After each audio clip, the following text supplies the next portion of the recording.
नाज़रीन, आज हम हज़रत मौलाना सूफ़ी बरकत रहमतुल्लाह अलैह का एक नुस्खा तैयार करने जा रहे हैं मैदे के लिए, जो इंतहाई मुफीद है। बहुत सारे मरीज़ों को ये इस्तेमाल कराया गया है। ये इलायची कलां है, इंडियन इसको कहते हैं। इलायची कलां बड़ी है 100 ग्राम, और 100 ग्राम कशनीज़ है जिसको धनिया कहते हैं।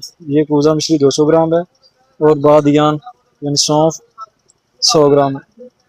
सौंफ, इलायची और धनिया 100 ग्राम, और 200 ग्राम कूज़ा मिश्री। इसको अभी हम ग्राइंडर में पीस लेंगे तो इंतहाई बारीक कर लेंगे। इसके इस्तेमाल से तक़वियत मैदा, जिगर, फ़राहत क़ल्ब के लिए बहुत ही मुफीद है। भूख लगाता है, सफरावी दस्त, मतली, कै, मौसम गर्मा का हैज़ा और वबाई हैज़ा वगैरह के लिए इंतहाई मुफीद है।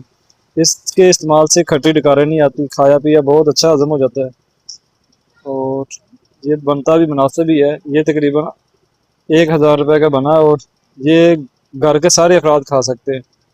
ना तो इससे कोई ब्लड प्रेशर बढ़ता है, और ना कोई दूसरा कोई मसला बनता है। छोटे 2-4 साल के बच्चे को भी खिला सकते हैं, और बूढ़े अफराद तो फिर खा ही सकते हैं। तो ये बनाएं और खाएं, इंशाल्लाह बहुत ही मुफीद रहेगा।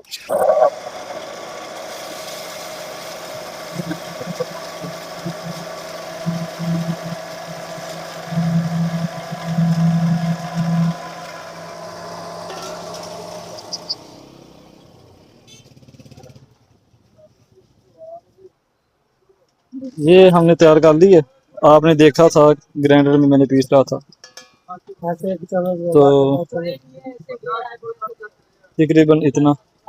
सुबह शाम दिन में 3 दफ़ा खा लें तो बहुत ही अच्छा है। पानी के साथ लेने, इतनी खुराक ले ली काफ़ी है।